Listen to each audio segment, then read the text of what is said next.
देश की क्षेत्रीय समस्याओं को लेकर पूर्व सांसद प्रत्याशी सुभाष चंद्र कश्यप आज धरने पर हैं। यानी मैं सुभाष चंद्र कश्यप बागपत कलेक्ट्रेट में 1 अगस्त 2023 से रोज़ाना सुबह 11 बजे से दोपहर 1 बजे तक बागपत कलेक्ट्रेट में अनिश्चित दिनों तक धरने पर रहूँगा और जनता की क्षेत्रीय व राष्ट्रीय समस्याओं को रखूँगा। धरना प्रदर्शन बागपत कलेक्ट्रेट 1 अगस्त 2023 से लगातार। प्रधानमंत्री जी, देश की जनता के मन की बात सुने, हमेशा अपने मन की बात मत करो। पिछली सरकारों ने जो गलती की, आदरणीय प्रधानमंत्री जी आप उस गलती को ना दोहराएं। आदरणीय मोदी जी, जय हिंद। आपकी विदेश नीति बहुत अच्छी है, लेकिन देश नीति भी सही करने का प्रयास करें। देश को गुमराह ना करें। देश के सभी लोग अपने हैं, विपक्ष भी भारतीय ही है। देश को देश रहने दो। आदरणीय मोदी जी, मणिपुर में 30 मई 2023 से लगातार जातीय दंगे भड़के हुए हैं। केंद्र में भी सरकार भाजपा की है, यानी आपकी है, और मणिपुर राज्य में भी सरकार आपकी है, यानी भाजपा की ही है। उसके बावजूद लगभग 80-90 दिनों से लगातार अपने देश के एक राज्य के लोग मणिपुर में आपस में लड़ कट रहे, मर रहे हैं, और आप कब तक उन लोगों को मरते हुए छोड़ोगे? दिल्ली 2000 के दंगे हम सब ने देखे हैं, जब 4 दिन तक दिल्ली जलती रही, लेकिन आपने 4 दिन तक दिल्ली में ही फोर्स नहीं भेजी, जिसमें एक इंटेलिजेंस का ऑफिसर भी शहीद हुआ था। अगर मणिपुर की बात करूं, तो मणिपुर में ऐसी गंदी वीडियो आ रही है। आदरणीय मोदी जी, आपको हम सम्मान देते हैं, तो इसका मतलब ये नहीं है कि आप सिर पे बैठोगे। आप अपनी जिम्मेदारी को नज़रअंदाज करोगे। आपको जनता ने देश की सेवा करने के लिए दिया है। आपको भाजपा की सेवा करने के लिए देश की जनता ने नहीं चुना। देश की जनता ने भाजपा के माध्यम से आपको प्रधानमंत्री बनाया है।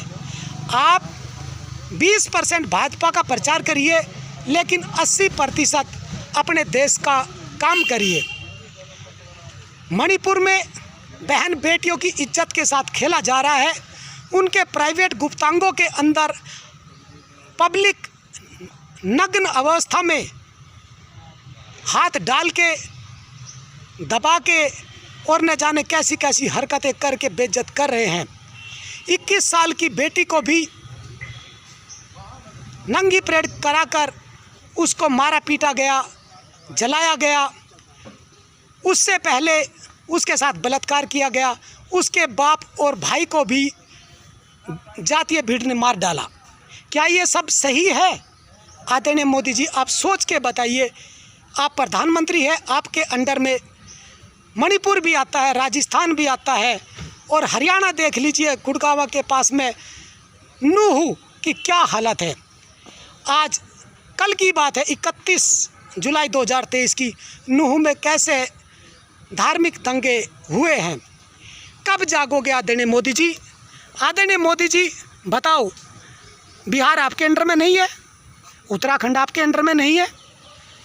उत्तर प्रदेश बरेली में क्या हुआ? एक पुलिस ऑफिसर जो नायक पिक्चर की तरीके से दंगा रोकने में कामयाब हुआ, आपकी सरकार ने, आपकी पार्टी की सरकार ने उस एसपी का ही प्रभाकर साहब का तबादला कर दिया। चलो खैर, यह तो सरकारी मामला है, इसमें तो मैं दखल नहीं दूंगा, लेकिन जो काम अच्छा कर रहा है कम से कम उसको तो जीने दो, उसको तो ड्यूटी करने दो। आदरणीय मोदी जी, सब्जी के दाम आसमान छू रहे हैं। टमाटर 200 रुपये किलो, पड़ोसी देश में नहीं, अपने देश में है। भारत में ही 200 रुपये किलो का रेट है और आदरणीय मोदी जी, गरीब सब्जी वाले जो रेहड़ी लगाकर बेचते थे उनकी दुर्दशा आपने बहुत बुरी तरीके से कर दी। आपका नाम क्यों लेते हैं हम लोग? आपका नाम इसलिए लेते हैं क्योंकि आप प्रधानमंत्री हैं, आपकी पूरे देश की जिम्मेदारी है।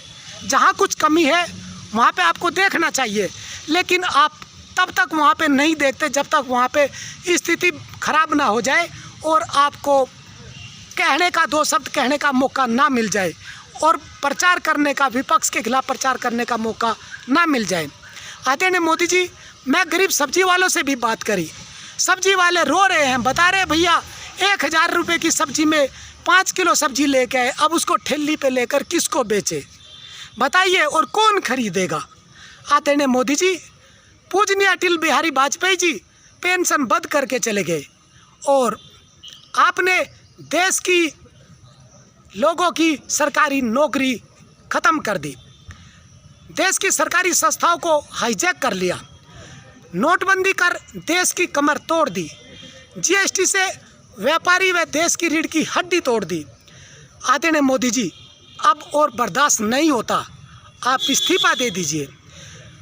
बड़ौद, खेकड़ा, लोनी, दिल्ली, शामली रूट की जो रेलवे लाइन रूट की रेलें हैं, ट्रेन है, वो ट्रेन सुबह की सब बंद है। एक ट्रेन है जो सुबह 8 बजे दिल्ली पहुंचती है। अब बताइए आदरणीय मोदी जी, यात्री कब दिल्ली पहुंचेंगे, कब ड्यूटी पे पहुंचेंगे, कब बीमार हॉस्पिटलों में पहुंचेंगे? इन ट्रेनों की ना चलने की वजह से लोग कार, बस इनमें धक्के खाते हैं और जहां 50 रुपये में काम चल जाता है वहां पे 500 रुपये किराए कार के दे के जाते हैं। आदरणीय मोदी जी, 3 ट्रेन जरूर चलाए। मैं ट्रेन चलाने का आग्रह आपसे क्यों कर रहा हूँ? मुझे ये नहीं पता कि रेल मंत्री है कौन, रेल मंत्री, क्योंकि जितने भी रेल मंत्री के काम है सारे आप ही तो करते हो। कहीं पे भी रेल चलानी हो, हरी झंडी दिखानी हो, आप ही तो दिखाते हो। इसलिए रेल विभाग भी मुझे लगता है आपके पास है, इसलिए रेल विभाग का भी निवेदन आपसे ही करता हूँ।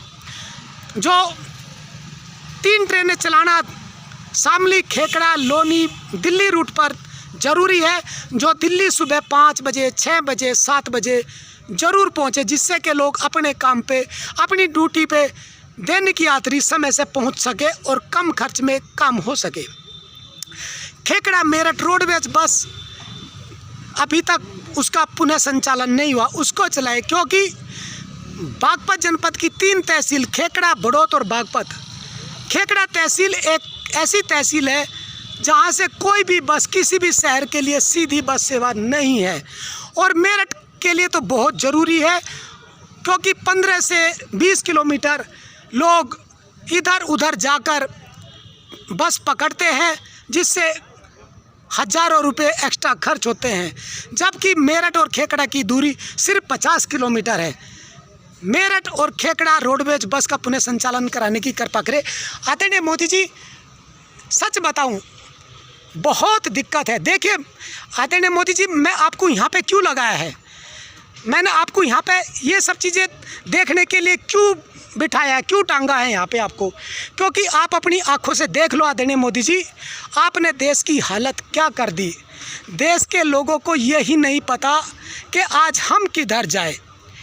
आप विपक्ष को बोलते हो आदरणीय मोदी जी कि देश का विपक्ष दिशाहीन है, लेकिन आदरणीय मोदी जी, मैं सच्चाई बात बताऊं आपको, आपसे ज़्यादा दिशाहीन इस देश के अंदर कोई नहीं है, और आप दिशाहीन हैं, देश के सर्वे सर्वा हैं, आप देश के प्रधानमंत्री हैं, आपने पूरे देश को ही दिशाहीन करके रखा हुआ है। आदरणीय मोदी जी, समझिए, आप देश के लोगों को मन की बात सुनाते हैं। मैं कहता हूँ आदरणीय मोदी जी, आप उसमें मन की बात मत सुनाइए, आप देश के लोगों की मन की बात सुनिए, देश के लोगों की मन की बात सुनिए। आदरणीय मोदी जी, आपसे मैं हाथ जोड़ के निवेदन करता हूँ, आप यहाँ पे टंगे टंगे क्या देख रहे, मेरा मतलब आप इस पेड़ पर बैठे बैठे ये सब देख रहे हो। आदरणीय मोदी जी, लोग इतने नाराज़ है, इतने गुस्से में है, लोगों का बस नहीं चल रहा, क्योंकि डर लगता है कि आप तानाशाही पे उतरे हुए हो और अगर कोई आपके खिलाफ धरना प्रदर्शन करे या करने की कोशिश करे तो आप उसके घर के, परिवार के रास्ते, रोजगार के रास्ते रोक देते हो, उनके परिवारों को तंग करवाते हो। अब और इससे ज़्यादा मैं क्या कहूँ, ये मेरा कहना नहीं है, ये लोगों का कहना है। आदरणीय मोदी जी, देख लो, आपके धरने के लिए, आपको दिखाने के लिए लोग क्या जतन कर रहे हैं, लेकिन आप देश के लोगों की बात, मन की बात नहीं सुनते। सिर्फ अपने मन की बात चा करके टीवी पे बोल के, रेडियो पे बोल के चले जाते हो, लेकिन ये सब चीज़ें देश के लोग नहीं है।